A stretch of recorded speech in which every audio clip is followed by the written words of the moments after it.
عباداتو کې یو پهلو یو عبادت هغه صدقه ده. صدقه چې سړی خرج کړي، کم سړی چې په دې پوهېږي چې دی په جاني عبادت کې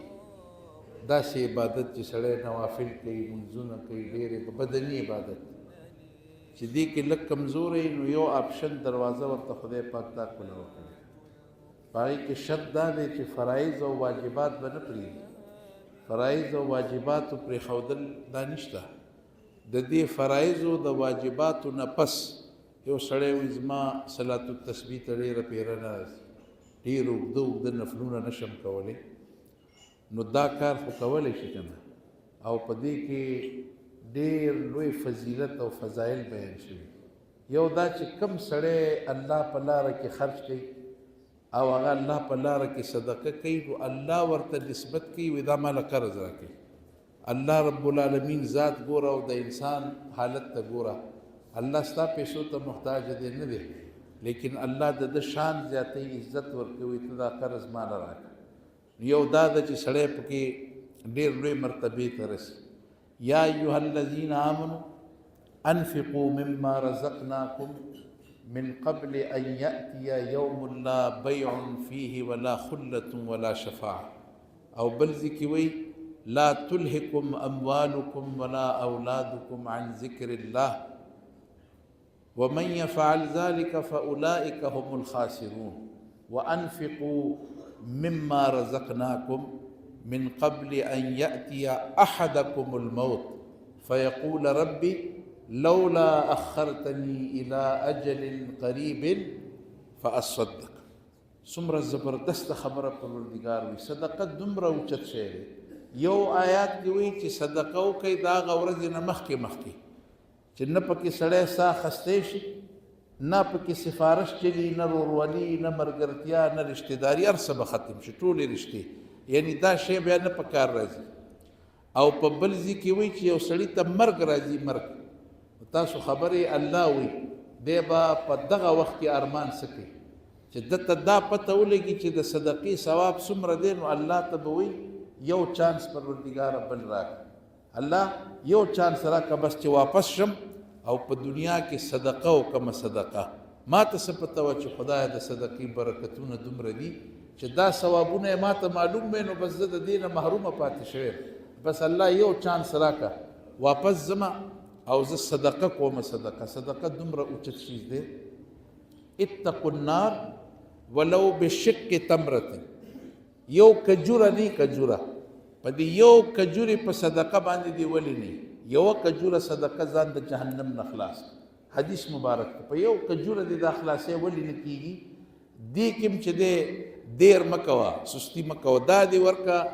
هو صدقه وکړه، ځکه ثواب او اجر چې دی دومره زیات دی. او اوس خو تاسو ته پته ده روژه ده، نفل د فرضو برابر دي. په روز کالي به ما خلکو ته وی چې کم سړی غواړي چې زه شپېته روژې وساتم، دا څنګه روژې خو دېرش دي، شپېته به څنګه ساتم؟ نو چې کم سړی اوس هم غواړي چې زما روژې دې ډبل وي، یوه دې خپله ده او په بله کې دا خواري وکړه چې په چا باندې افطار کړه. روژه مات روزانه بس په خپل ذمه باندې یو کس واخلې، په ایمان ډبل مزید. حدیث مبارک دی دا ستا روژه خو په خپل ځای چې چا ساتلې ده او تا پې روژه ماتې وکړو، د هغه ثواب هم نه کمی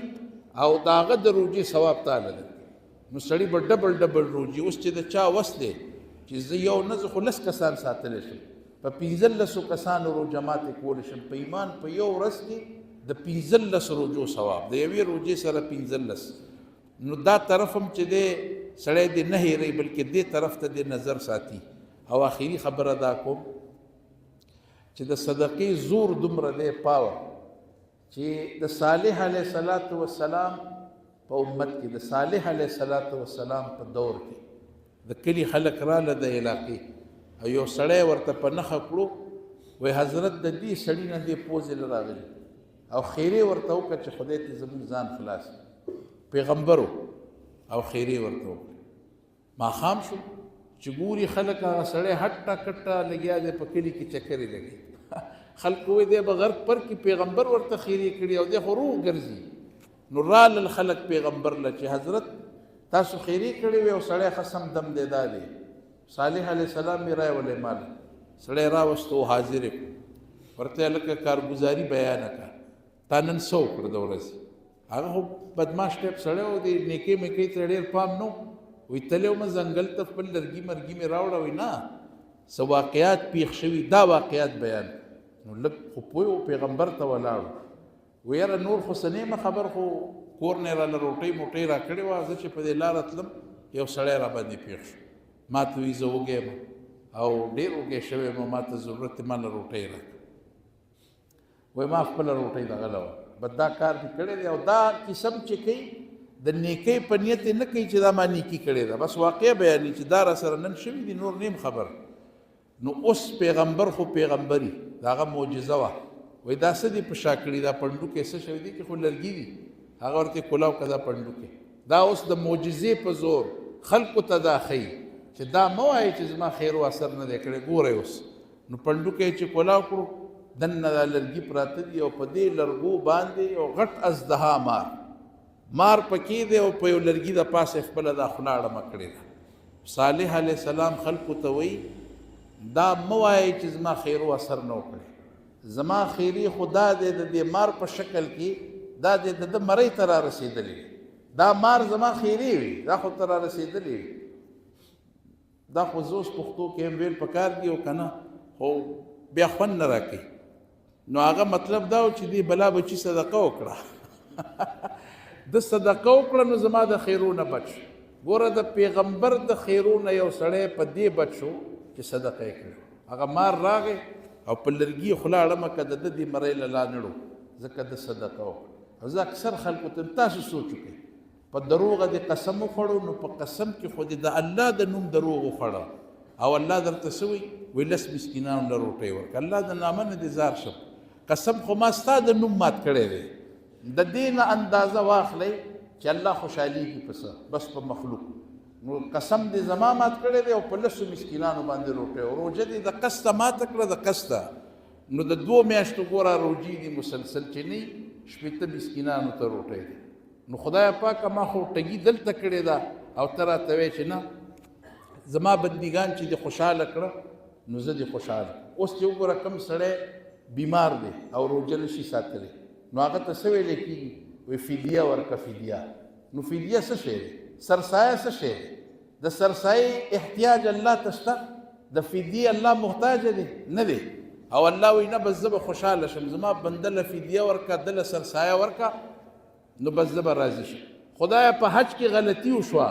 نو الله وایي دم ورکه دم تاسو خیال کړی نو په دم د خدای څه کار شته په چیلي او په ګډ الله څه کوي والله وایي دم ورکه دم څه مطلب دی خټم ټمار ګډ حلال کا چیلې حلال کا او زما په دې بندګانو وخوره مړه بس زه به دې معاف د دې نه اندازه والی چې په دې صدقو کې اجرونه او ثوابونه الله راس په دې کې دومره ډېرې خیرې چې د الله د طرفه بخشش او مغفرت چې کوم دی هغه یقیني دی الله رب العالمین